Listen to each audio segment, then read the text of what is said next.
Good morning, everybody. Welcome back. Hope everyone is doing well. We're back on the job.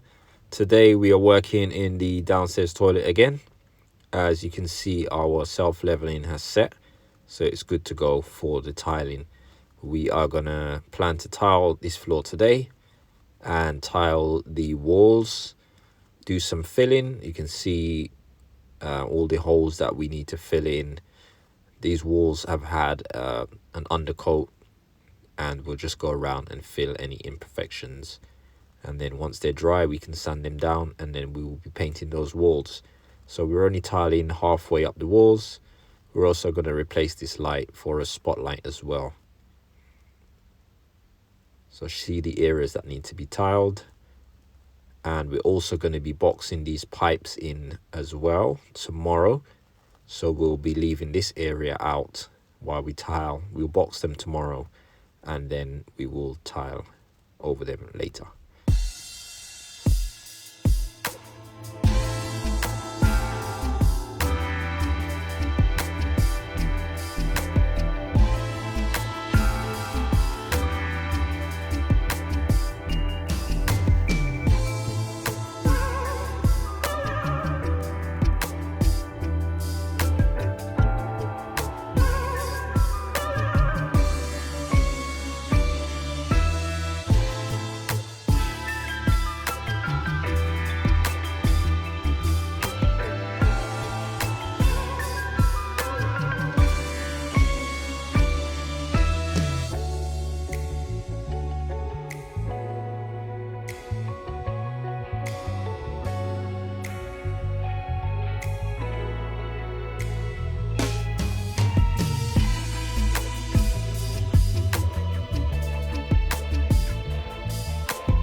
So guys, we are finished for today. This is how far we got today. So we got the floor tiled, we got the walls tiled, most of it. You can see our little chrome trim on the top here. We've tiled around the window as well. What we've got left to do is just the left hand side of the door. Also, we've got to box in these pipes. We're going to take it to 2 tiles high, up to where that timber, you can see that timber that we've put on the wall temporarily, and then we'll box that area in with tiles, tile the boxing area. Also, we've managed to replace the light, so we have a spotlight, and also fill in any holes that we need to fill in. So that is it for today, guys. So thanks for watching, and we'll see you tomorrow. Take care.